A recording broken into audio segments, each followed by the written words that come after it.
Evangelho, quarta-feira da 28ª semana do Tempo Comum. O Senhor esteja convosco, Ele está no meio de nós.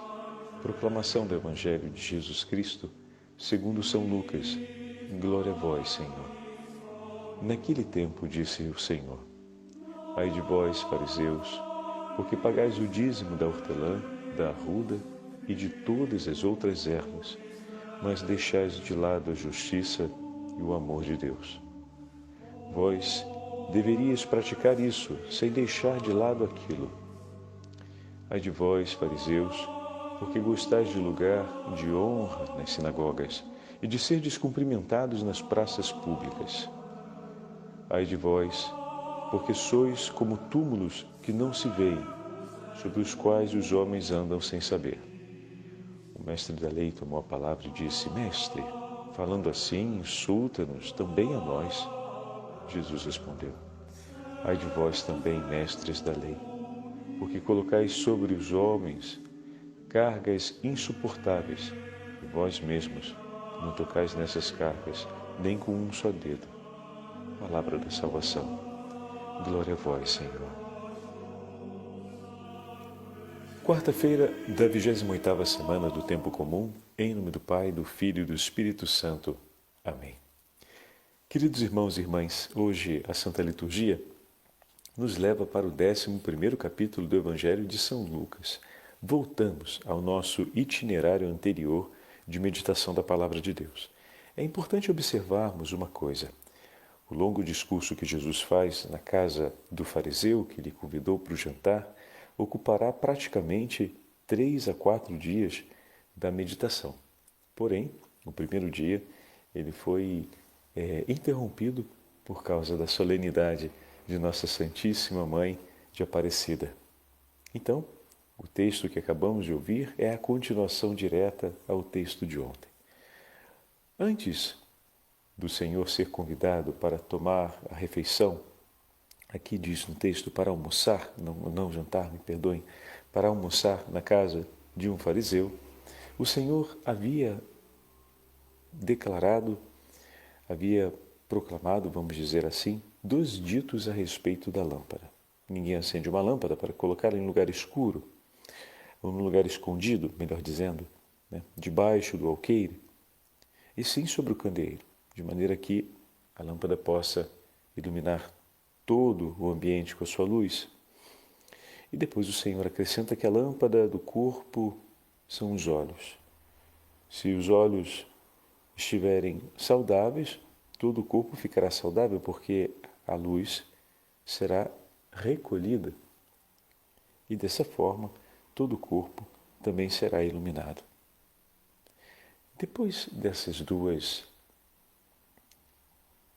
dois ditos sobre a lâmpada, que fica bem evidente o quanto o Senhor estava chamando à conversão cada um dos seus interlocutores, especialmente os fariseus e escribas que o acompanhavam, porque falávamos anteriormente a respeito da pregação, a respeito dos sinais e a respeito do poder do Senhor contra os espíritos das trevas.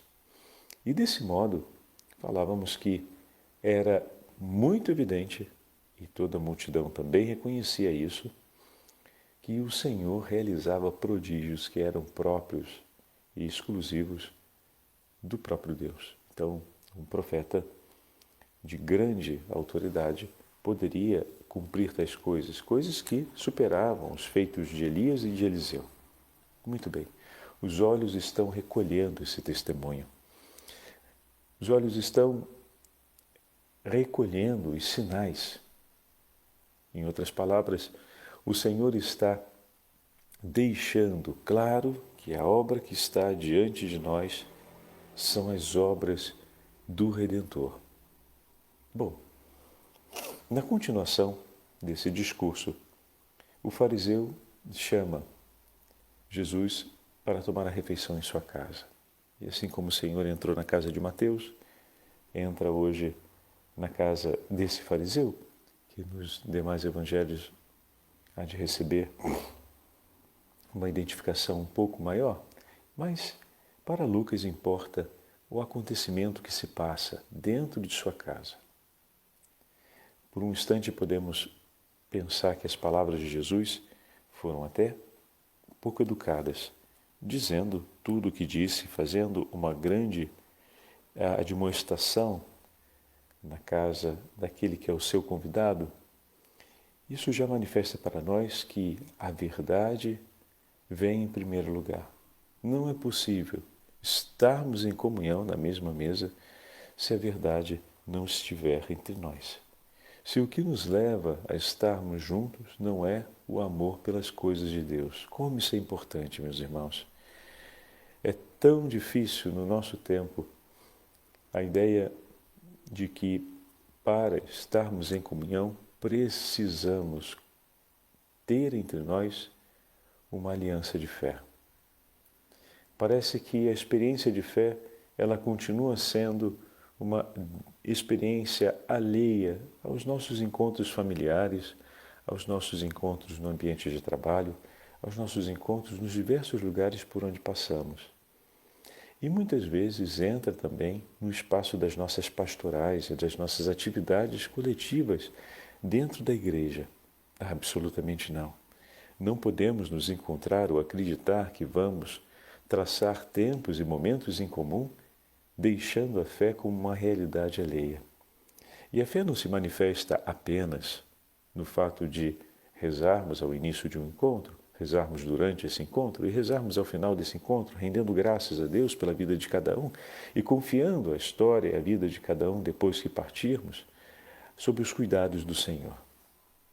Esse é um passo importante, mas é muito mais importante que os valores que nos unem, que os vínculos que alicerçam a nossa amizade sejam inspirados e sejam sustentados pelos ensinamentos de Cristo e pelo vigor da nossa fé, entendem? Senão a nossa aliança, a nossa comunhão, a nossa partilha será sempre muito superficial, não em temas, mas por nos oferecer pouco de esperança e de segurança na vida. Uma amizade sempre nos foi entregue por Deus como um dom, mas não apenas um dom que nos leva a divertir-nos e a sentirmos, digamos assim, relaxados. Mas a amizade é um dom, é um tesouro que nos sustenta no caminho para a eternidade. É o amigo, aquele que nos faz olhar na direção certa, que nos ajuda a deixar o que imediatamente parece ser bom, para buscar aquilo que aparentemente é bem mais difícil, mas é de fato o melhor. O amigo é aquele que nos encoraja nos momentos difíceis, mas nos encoraja para que a gente volte a acreditar na vida, que tem um sentido, que tem um valor em si, que a fé traduz para nós. Então, tudo aquilo que a aliança e a amizade, a aliança da amizade, vamos dizer assim, estabelece entre nós como graça de Deus, o estabelece não apenas de maneira espontânea, mas por ser uma aliança celebrada na mesma fé que esse Senhor e nosso Deus nos entregou. Então, como é importante que os valores que norteiam a nossa experiência de fé pessoal, digamos assim, norteiem também todos os nossos relacionamentos. Do contrário, até mesmo as práticas rituais no nosso ambiente religioso, ou seja, os momentos de oração, as celebrações litúrgicas, podem ir se esvaziando pouco a pouco, não de Deus, porque se são ritos que o Senhor consagrou, Ele está presente.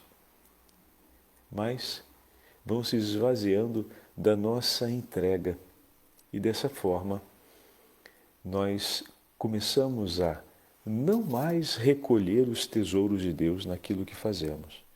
E aí é quando sentimos que a oração parece que se tornou um pouco mais vazia, nós não conseguimos mais perceber Deus tão presente nas coisas, não porque Deus não se faz presente, não porque o outro se tornou uma pessoa mais difícil ou é uma pessoa complicada, mas porque o nosso coração foi arrefecendo, foi perdendo aquele calor, aquele vigor interior. É importante que nós cultivemos esse vigor interior na aliança com Deus dentro dos nossos relacionamentos, dentro das nossas amizades. A amizade tem um valor enorme para nos aproximar de Deus. De maneira que todas as normas que foram entregues ao povo de Israel eram normas a serem cumpridas não para a exuberância do sujeito, mas para a aliança do povo. Sejam aqueles que a cumpram, sejam aqueles que veem o cumprimento acontecer, todos recolhem as graças de Deus. Aqueles que cumprem, recolhem as bênçãos. Aqueles que veem o chamado à conversão, para que possam, desse modo, honrar a Deus e, honrando a Deus, recolher também as bênçãos do Senhor. Essa realidade, ela não mudou. Pelo contrário, ela se tornou ainda mais efusiva e intensa na experiência do Evangelho. Porém, também nós podemos, por descuido, seguirmos a mesma estrada que seguiram aqueles que Jesus hoje adverte no Evangelho, que tendo tudo o que receberam por parte dos profetas e de Moisés, foram modificando a lei e tornando-a sempre mais abrangente, mas ao mesmo tempo foram se esquivando do cumprimento da mesma. Então, às vezes falamos da beleza da oração, mostramos o quanto ela é esplêndida, o quanto ela completa a vida dos homens, o quanto ela é importante no seio da igreja, mas a gente vai aos pouquinhos se esquivando.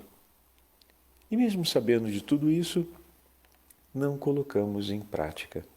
Ou colocamos em prática de uma maneira muito pouco empenhativa, só o suficiente, só o necessário.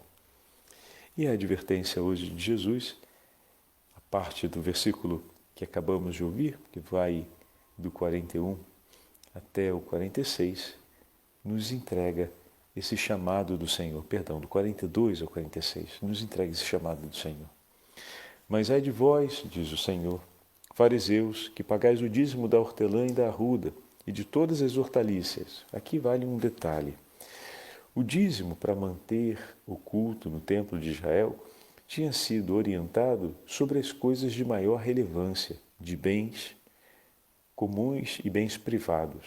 Mas, ao longo do tempo, a tradição foi estendendo essa obrigação do dízimo não só aos bois, não só aos produtos comercializados, mas também àqueles produtos e aquelas realidades muito simples, como o dízimo sobre a hortelã, a arruda e as hortaliças, de modo geral, que era uma agricultura feita em casa pelas famílias mais simples. A hortelã cresce desesperadamente quando ela tem um pouco de água e tem sol. É muito abundante. Então, poderíamos dizer que se trata de algo muito fácil, de algo muito banal. Algo que em casa toda a família tem o suficiente, mas até mesmo sobre isso era preciso recolher o dízimo em honra ao culto, ou seja, em honra aos cuidados com a coisa de Deus. É interessante ver que Jesus não reprova essa obrigatoriedade, poderíamos dizer, mas trata-se de algo exagerado. Não poderia cobrar o dízimo só das coisas mais relevantes, porque afinal ali teria realmente a possibilidade de se oferecer sem que a família sofresse, digamos assim, uma maior perda em suas necessidades, porque se hortelã, por assim dizer, né, todo mundo tem em casa, ainda que eu a venda para juntar uma reserva e pagá-la e oferecê-la ao templo é realmente muito mais difícil, é muito banal, né? Então, melhor seria que fosse uma outra coisa mais valiosa. Bom, mas enfim, a parte esse detalhe, Jesus não condena essa prática. Aqui tem algo interessante. Jesus vai chamar a atenção sobre a justiça e o amor a Deus. O Senhor não condena porque, na medida em que o amor a Deus aumenta em nosso coração, nós somos dispostos a oferecer tudo em honra a Ele. Se a oferta do dízimo era para honrar e para manter o culto ao Senhor, ou seja, para manter a celebração de honra ao nome do Senhor, de fato, quanto maior o amor do meu coração, maior é a vontade de tudo em mim honrar e bendizer o nome do Senhor. Maior é a vontade de entregar tudo, até as coisas mais banais, como ato de amor a Deus e como ato de amor ao próximo. Nos tornamos dispostos a cumprir a justiça até nas mínimas coisas no que diz respeito à honra do nome do Senhor. Por isso Jesus não condena. Vocês estão percebendo?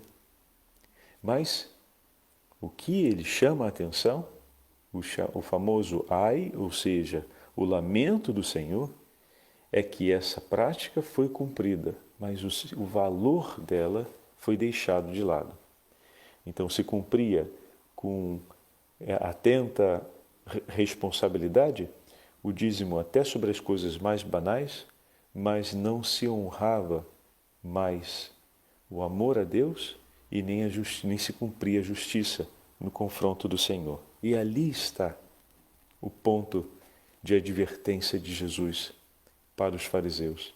É preciso recuperar isso, porque apenas a obrigação estabelecida pela lei não é suficiente para que o coração se oriente a Deus.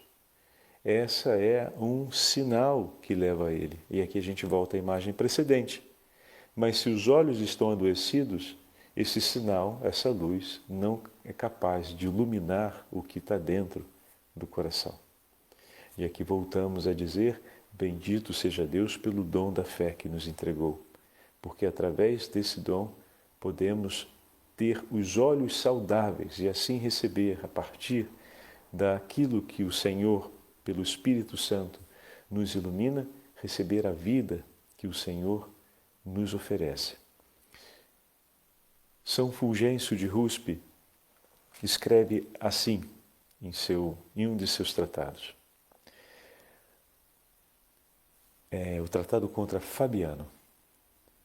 E no capítulo 28, falando a respeito da caridade, o tema do amor a Deus e do cumprimento da justiça em honra ao Senhor, e nós sabemos que o culto agradável a Deus é amá-lo sobre todas as coisas e amar o nosso irmão como a nós mesmos.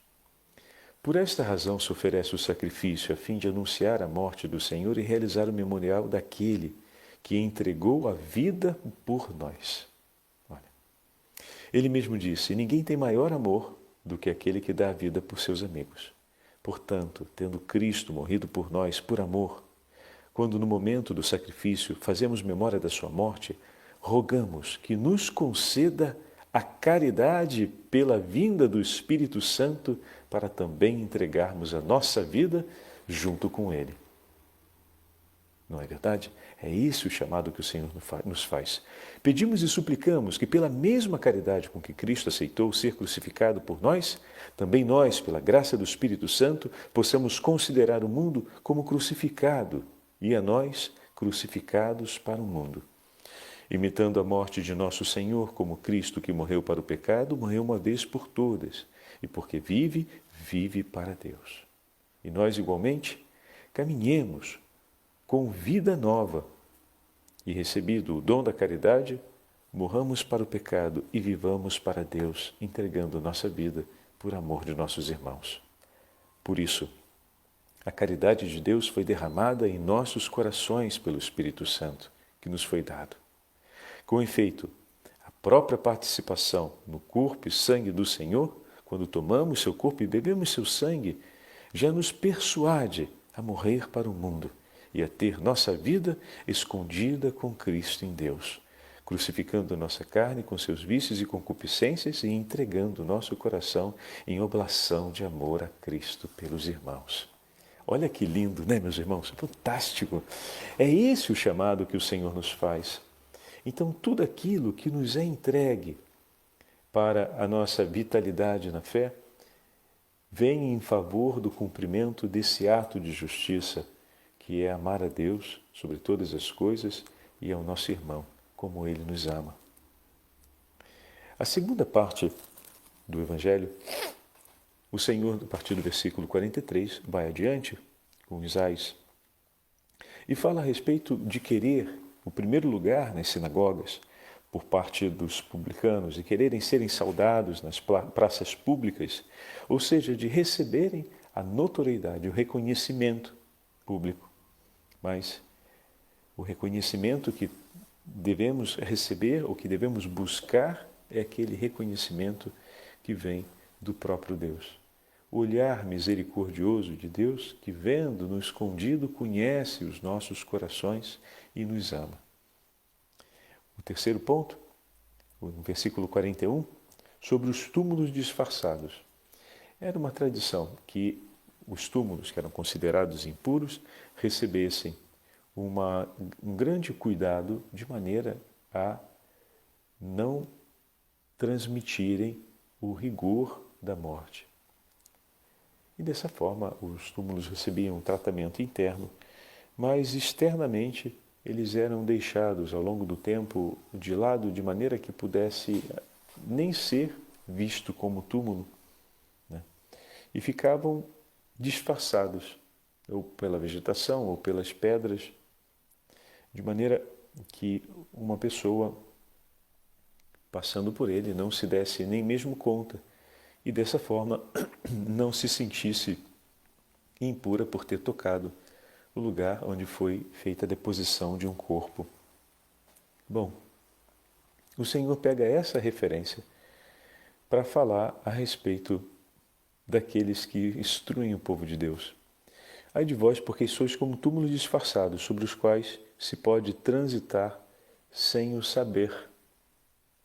E ele diz, bom, as pessoas olham por fora e percebem que aquele lugar ali parece ser um lugar bom, mas sobre ele tem toda uma podridão de morte. Essa é uma imagem forte que Jesus usa para falar a respeito do nosso mundo interior, a respeito do nosso coração, que Deus olha e que conhece e que se incomoda. Se incomoda por quê, Padre? Porque o Senhor quer purificar a nossa alma e quer nos dar a graça de encontrarmos e de vivermos a vida que Ele tem para nós. Essa é a beleza do amor de Deus por nós. Ele não vem para atar fardos sobre as nossas costas, mas para aliviar o nosso viver, entregando-nos da sua própria vida. E aqui eu queria trazer para vocês essas palavras de São Máximo, confessor, um grande autor do sétimo século, que escreve de maneira delicada a respeito da luz interior que o Senhor, por meio do Espírito Santo, concede à alma daqueles que buscam a Deus. Esse Senhor que vem iluminar a nossa vida pela ação do Espírito Santo por meio da sua palavra, de maneira que sejamos ricos da vida que está em Deus e dessa forma sejamos um campo, um lugar aonde os nossos irmãos e irmãs podem encontrar as fontes, os mananciais da água da vida. Escreve assim ele na resposta a Talácio, em uma questão disputada, a questão disputada de sua obra do número 63. A lâmpada posta sobre o candelabro é a paterna e verdadeira luz que ilumina todo o ser humano que vem ao mundo. Nosso Senhor Jesus Cristo, por ser um de nós e ter assumido nossa carne, tornou-se e foi chamado lâmpada. Isto é, a sabedoria e a palavra do Pai por natureza, que na Igreja de Deus é pregada com fé pura e pela vida, orientada pela virtude e observância dos mandamentos. É erguida e resplandece entre as nações. Ilumina todos que estão em casa. Conforme a mesma palavra de Deus, em certo trecho diz: ninguém acende uma lâmpada e a põe em uma vasilha, mas sobre o candelabro, e iluminará todos os que estão na casa, dando a si mesmo claramente o nome de lâmpada, porquanto, sendo Deus por natureza, fez-se homem segundo o desígnio divino. Na verdade, só Ele, qual lâmpada desfaz a escuridão da ignorância e repele o negrume da maldade e do vício que pode ocupar a nossa alma. Por esse motivo, fez-se o caminho de salvação para todos nós. Pelo poder e a ciência, conduz ao Pai aqueles que estão resolvidos a nele caminhar, como pela via da justiça, dos divinos mandamentos e da caridade.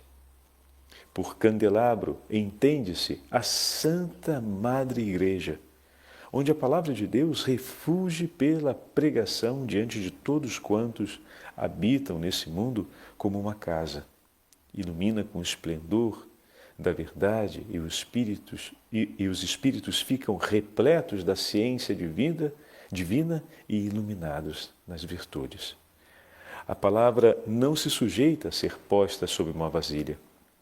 Ela que se estima a ser colocada no mais alto cume e na imensa beleza da igreja, enquanto a palavra se acha presa à letra da lei, como sob uma vasilha, todos se privam da luz eterna. Não seria fonte de contemplação espiritual para aqueles que procuram liberar-se da sedução enganadora dos sentidos que nos inclinam a captar somente as coisas passageiras e materiais que nos possam dar satisfação e bem-estar. Mas é colocada no candelabro da igreja, a fim de iluminar a todos pela adoração em espírito e verdade. Se a letra não é interpretada segundo o seu espírito, não tem senão o valor material de sua expressão e não permite que a alma chegue a compreender o sentido do que está escrito. Por conseguinte, tendo acendido a lâmpada, pelo ato da contemplação e da ação na caridade, não a ponhamos sob uma vasilha e também não sejamos acusados de falta por comprimir na letra o indispensável pela sabedoria, mas nos lancemos a praticá-la e a anunciar a palavra que Cristo nos entregou, a luz com a qual Ele nos iluminou. E com essas delicadas palavras, São Máximo nos apresenta uma síntese das imagens que vieram hoje no Evangelho. Peçamos ao Senhor que Ele nos ilumine sempre e que o amor pelo próximo e a justiça na hora de cumprir a Deus o que lhe é justo, pelo dever da fé, aconteça em nossas vidas e nós possamos glorificar ao Senhor que nos ilumina e nos faz reencontrar a vida. O Senhor esteja convosco, Ele está no meio de nós. Pela intercessão de São Máximo Confessor, de São Fulgêncio e da Santíssima Mãe de Deus, abençoe-vos o Deus Todo-Poderoso, Pai, Filho e Espírito Santo. Amém.